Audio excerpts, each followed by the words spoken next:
at the end, I was asking about the movie, and I asked them about that one particular part where everybody's talking, and they all cried out Epstein Island.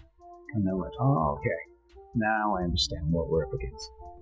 Wow. Epstein Island isn't the only island out there.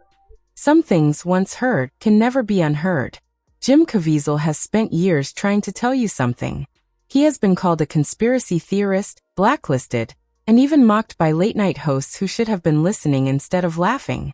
His film Sound of Freedom exposed the reality of child trafficking, but it was buried by the industry and dismissed by the very people who claim to care about children. But Caviezel did not stop. He kept speaking, and now he is revealing something even darker. He alleges that he begged Ellen DeGeneres to help save the children on Epstein Island, saying he reached out directly and pleaded with her to use her platform to speak out and take action. But she never did. Now, Caviezel is naming names and exposing the network, laying out connections between Hollywood's elite and the island that was supposed to remain hidden. Today, we examine Jim Caviezel's warnings, his desperate plea to Ellen DeGeneres, and the question that haunts everything. Who else knew, and who chose to stay silent? The Ellen situation. Yeah. People found out that Ellen was mean, and all these people came out and said, Ellen, actually. And they go, oh, I can't believe it. And she lost everything. She fell apart, disappeared, because people found out that this character that she was portraying in half an hour on a television show is not really who she was. I brought this up a few years ago, and all of a sudden I was attacked by every media. Look it up. It's there. Not so long ago, Jim Caviezel was at the peak of his career. He had everything Hollywood could offer: fame, money, and prestige. He could have stayed comfortable, and like many others, he could have kept his mouth shut and simply collected his checks. Instead, he walked away.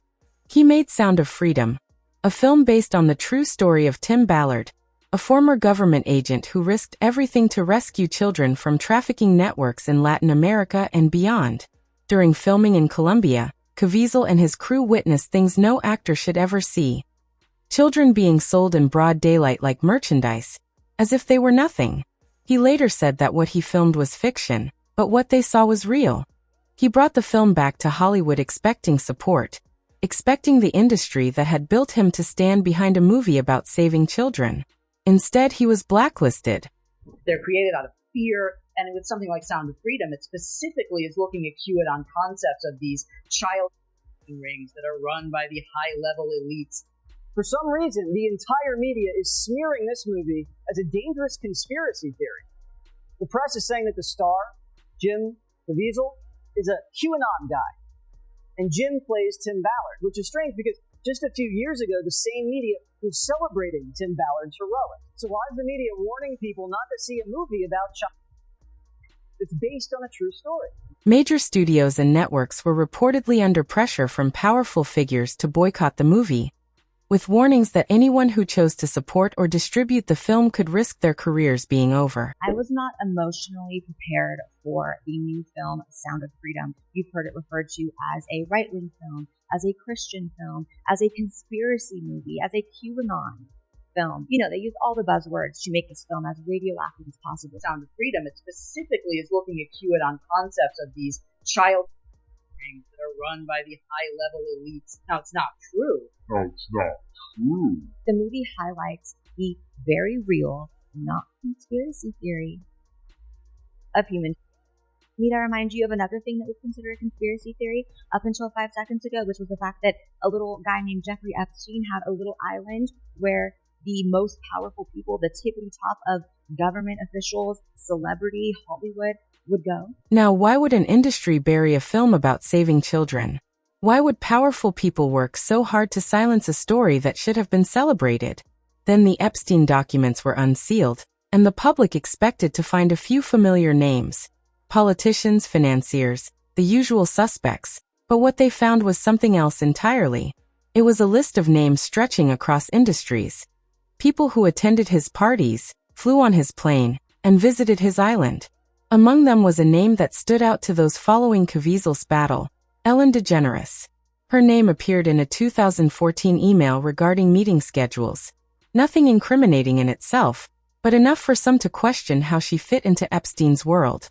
Caviezel claims he reached out to her directly and urged her to use her platform to speak out about the children, but she never did. Another name often mentioned in discussions around this story is Nhechi, who died in a car crash in Los Angeles in August 2022. Authorities ruled the incident accidental, though speculation circulated online, including references to her past statements about Hollywood and the timing of events. But such claims remain unconfirmed, and had reportedly been working on a documentary about child exploitation networks, a project referred to as Children of the Machine. Whether it truly existed or how far it progressed remains unclear. What is known is that Nhechi spoke publicly about difficult and deeply personal experiences from her past, though she often described them as too disturbing to fully articulate. In August 2022, she died following a car crash in Los Angeles, which authorities officially ruled as accidental. While some online discussions have speculated about alternative explanations, including claims, "This is an interview I wasn't sure would ever happen. One of the most famous spiritual healers in the world rarely talks to anyone on camera. John of God agreed to sit down with me under a mango tree on the grounds of the casa. A group of his patients gathered to watch. John of God speaks only Portuguese, so Heather Cumming helps translate." Ready, guys? You describe yourself as a spiritual medium. What does that mean, a medium? In 2007, Oprah Winfrey opened a school for underprivileged girls in South Africa, but soon after, a dormitory matron at the school was accused of misconduct involving students. Oprah addressed the situation publicly, expressed deep concern, and took action as investigations were carried out. The case drew significant media attention and was ultimately resolved through legal proceedings. The trial of a former dormitory matron charged with 6 students at Oprah Winfrey School for Girls in South Africa is resuming.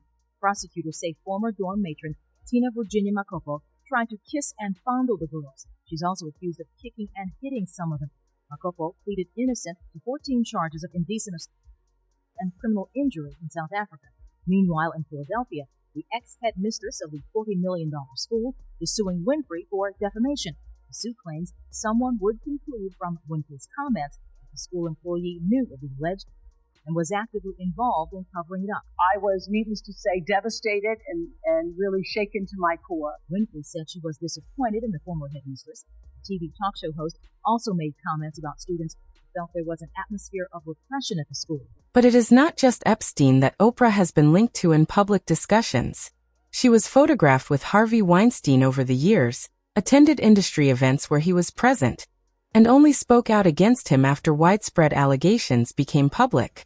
Jim Caviezel has used the term gatekeepers to describe influential figures who, knowingly or not, lend their platforms and credibility to systems that may exploit the vulnerable.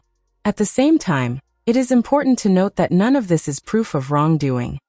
Ellen DeGeneres has not been charged, and Oprah Winfrey has not been accused of crimes.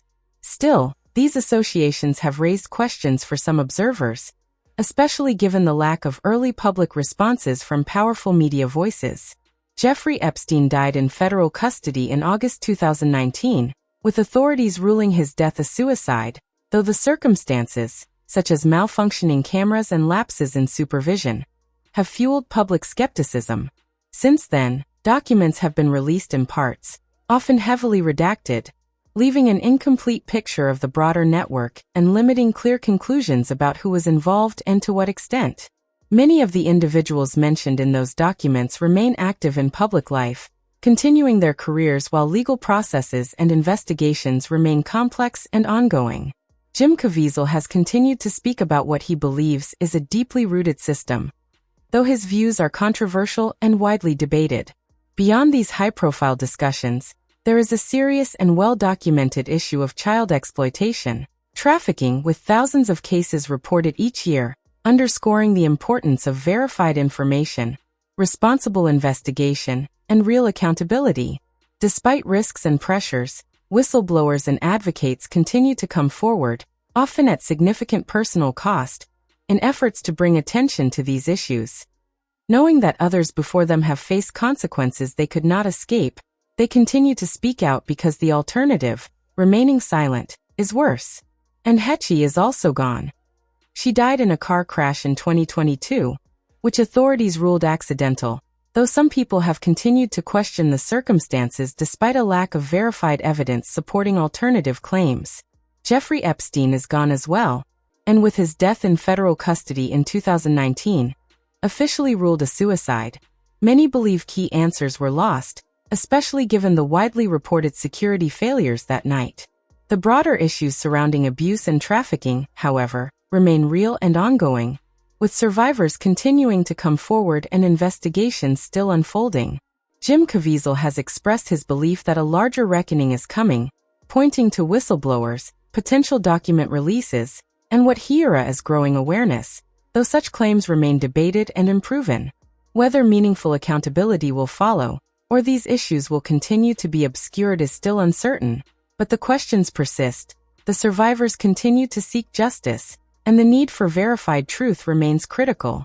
Let me know what you think about this entire situation in the comments, and until next time.